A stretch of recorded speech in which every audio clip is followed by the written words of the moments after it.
What's going on, you guys? Welcome to the Racy Podcast. This is your host, Cristopher Zamora. Welcome to the show. So today, guys, I want to speak to you about the notorious Conor McGregor. I am completely shocked, man. I'm completely shocked that he is not going to fight against Michael Chandler on June the 29th. It really fucking sucks, dude. It's just so insane. This guy got injured right before he was going to have this match against Michael Chandler. Michael Chandler is not even going to be in the main event as well, because we all know that he wants to fight Conor McGregor and get the bag. But man, lots of UFC fans have been waiting for him to come back for the longest. His last fight was against Dustin Poirier. It was the trilogy fight between them. It happened around 2021 or so, and that was like the main reason why I actually started watching the UFC. I've never really seen like UFC fights at all, and this was the actual fight I wanted to see, because like beforehand I was really into boxing around the mid 2010s, and I saw Conor McGregor.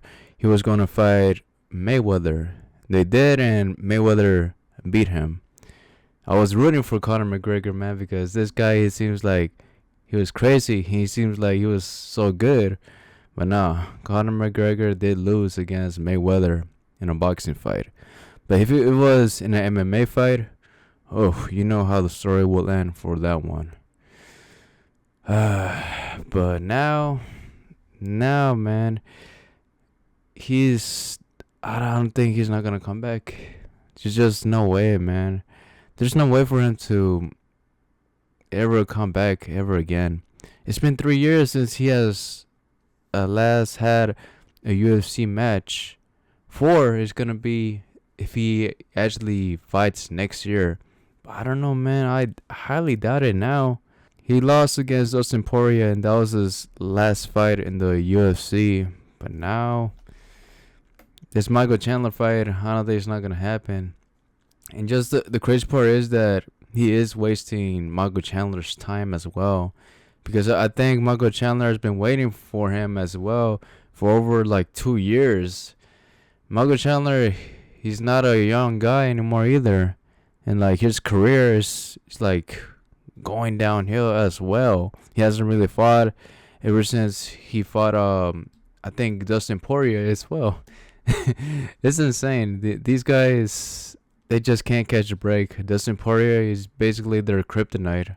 Man, that was the fight that I was really looking forward to, because Conor McGregor was going to come back, and I really wanted to see him fight. But no, man, probably we're never going to see him ever again in the UFC, which is very sad. Lots of UFC fans were waiting for him to come back. Like, the last thing I saw him on was on a movie with Jake Gyllenhaal.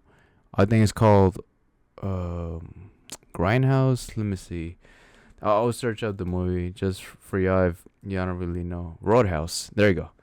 Roadhouse. That was the movie that Conor McGregor came out on with Jake Gyllenhaal. That was the last project he just did like a couple of months ago. And I gotta say, to be honest, that was a great movie. I did enjoy it. And it seemed like they're gonna have a sequel to that movie. If you have seen the ending of that movie, then you will know what I'm talking about. But it was a great movie though. But as for the career in MMA for Conor McGregor, I think this is basically over, man. He has all the money in the world, man. He really does. He has his own wine company, Proper Number 12, and he's now moving into the Hollywood business as well. I don't know if he's ever gonna come back, but if he does, that would be awesome. But Jesus, people have been waiting for him to come back. But yeah, it is what it is, dude. Now, the main event is going to be Alex Pereira against Jiri Procházka, the second fight. The very first fight, Alex Pereira beat Jiri Procházka, I think around the second round or so, or third round. But this is the rematch. Let's see how Jiri Procházka actually does against Alex Pereira, but I highly doubt it. I highly doubt that Jiri is going to win this one. Alex Pereira, man, is just on a different level. Like, this is probably the first time the UFC has ever seen somebody ever come out like this and just, like, beating everybody, even the champions as well. Because his main fight that he became popular on was against Israel Adesanya, when he defeated him, I think, in around 2021 or so. I was actually rooting for Israel Adesanya. Like, I thought that he actually was gonna defeat Alex Pereira, but on the second fight, he actually did. Beforehand, like, they have actually fought each other before. They actually fought each other, I think, like 3 or 4 times before, like, heading into the UFC. I think it was in kickboxing that they fought each other, and the first one was probably like a draw. The second and third fight, and probably potentially the fourth fight, Alex Pereira actually defeated Israel Adesanya. So yeah, I thought Israel Adesanya got over the loss against Alex Pereira, but he didn't in the very first fight when they were in the UFC. In the second fight, he actually KO'd Alex in the second round of the second fight. So, and that was the awesome photo that they actually took of Israel Adesanya when he took him down. That was a really awesome photograph. If you have never seen it, go check it out, man. Just type it in on Google, Israel Adesanya versus Alex Pereira 2 photos, and you will see which photo I'm talking about. Like, that photo, it kind of reminded me of Muhammad Ali when he took that photo against Sonny Liston. That was an insane photo, dude. Like, whoever took that photo should get a raise. That was an insane photo. But yeah, that is the main event now. Alex Pereira against Jiri Procházka. And Jiri Procházka, like, I thought at first he was going to give him a huge problem when they fought each other for the first time. But no, man, Alex Pereira, he's just that good, man. He has the strength. He's a kickboxer going into MMA. Just like, probably his downside is probably like being in the ground. Maybe that's like his main weakness. But like, overall, he's a good fighter. And the crazy thing is that he's staying active. Not like these other fighters. These other fighters, they're just only fighting probably like just once a year. And him, he's already going to have another fight this year, which is insane. His last fight was against Jamal Hill, and he destroyed that guy, I think, in the first round or so, or second. But yeah, man, Alex Pereira is on a different level, and he'll be awesome if he actually wins. But we will see, man. That trilogy fight between Israel Adesanya and Alex Pereira is going to be legendary if it ever happens. But maybe not, because Israel Adesanya, he is actually taking a break from MMA. He hasn't really fought since he has lost to Sean Strickland. And Sean Strickland, he did lose against Dricus du Plessis right after he defeated Israel Adesanya. Yeah, Strickland actually lost against du Plessis by decision. It was sort of it was mostly like a technical fight. These guys were very technical and they were getting good shots at each other. But du Plessis, he had the better shots at the end of the day. So that's why he won that match. But yeah, man, it really does suck not seeing Conor McGregor coming back into the UFC, dude. It's just so insane, dude. It's so insane not seeing this guy ever coming back. They say that supposedly this is going to happen again, like around October 2024. But don't not get your hopes up. I highly doubt it. Even Conor McGregor, he tweeted out something on Twitter. Well, if it is called X now, I still call it Twitter. I don't know about y'all, but let's see. Let's see what Conor McGregor had to say. I saved the tweet, so it says right here, very tough to be rolled out of my scheduled return bout.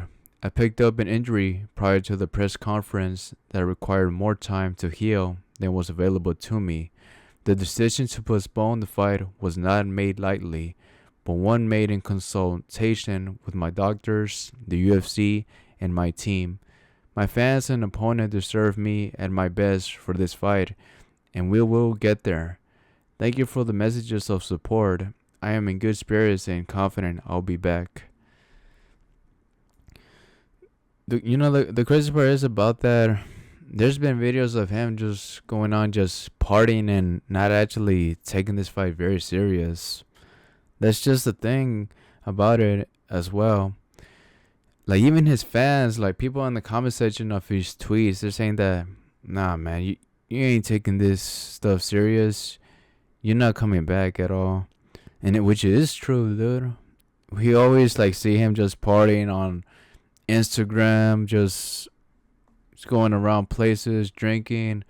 Yeah, it's just I know that's his life and he's having a good time and all, but like the fans, they want to see him back in the UFC, but if he's not going to take serious, then what's the point of ever coming back? That's what made him, man, the MMA scene. That's what made him, and the fans, they're waiting for him to come back. Some of them, they're just angry with him. But, like, yeah, dude. Let's see what is going to happen with Conor McGregor. But I highly doubt it. I highly doubt it that they're going to schedule that fight for October 2024. I'm not really sure it's going to happen, to be honest. Now, moving on from MMA, I want to speak to you about boxing. Gervonta Davis versus Frank Martin. This fight, it's kind of hard to be biased because I didn't really do my research on Frank Martin, but it'll be cool if Gervonta Davis actually gets the win against Frank Martin, because if he does, then he will get a fight between Lomachenko, and that will be an epic fight. Lomachenko just came from a victory from beating George Kambosos. Lomachenko still has it, and I believe that this is going to be a good fight between Gervonta Davis. This will actually test him to see if he is that guy, if he is that great against like these boxers. You know, that fight between Devin Haney and Ryan Garcia, it still gets me, man. It's just so insane. I really thought that Devin Haney was going to beat Ryan Garcia, but I still had like some little hope that Ryan Garcia was going to beat him. But not like that, dude. Because that was an insane fight. That was an epic fight, and he actually got a good shot, like how Muhammad Ali had that shot for Sonny Liston. Ryan Garcia got that shot against Devin Haney. You should check that photo out. Just type in the same thing, Ryan Garcia versus Devin Haney photos, and that photo where you see Ryan Garcia like yelling and stuff. It looks like a badass photo, dude. But anyways, coming back to Gervonta Davis versus Frank Martin. Frank Martin has 18 wins and 0 losses, coming in with 12 KOs. That is a good ratio. But like Tank Davis, Tank has 29 wins, 0 losses, with 27 knockouts. That's almost a perfect knockout ratio. And they could be the same thing. Probably Tank can actually KO this guy around round 8 or so. I'm not really sure how Frank Martin actually fights because, like I said, I did not really do my research, but it'll be awesome if Tank Davis actually gets the win against him, because I really want to see that Lomachenko fight against Tank. That will be a legendary fight. But we don't know what's going to happen, man. I'm just making my prediction for these fights. The future is not written. We will see, man. By the time you are listening to this podcast, you will already know who won that fight. And also the David Benavidez fight. The one he's fighting Javastik or Javastik. I really don't know how to say his last name. Hopefully that's a good fight as well. I'm rooting for Benavidez to actually get the win. Maybe for by TKO or something like that. Around round 9 or 10. That would be an awesome fight. That's the co-main event for that pay-per-view. So I can't wait, man. I can't wait to see these upcoming fights. They're going to happen tonight. And yeah, man. That is it for this podcast, guys. I know this was a very short one. But thank you so much for listening. If you guys did made it this far, make sure to actually subscribe to this channel on whichever platform you are listening to it. If you are listening to it on Spotify, YouTube, Pandora, make sure to follow it. And also recommend this podcast to a friend or neighbor if they like listening to stuff about combat sports, horror stuff. Maybe they will enjoy this podcast as much as you do. And yeah, guys, that is it for this podcast. Thank you so much for listening. Take care and live to the fullest. Bye.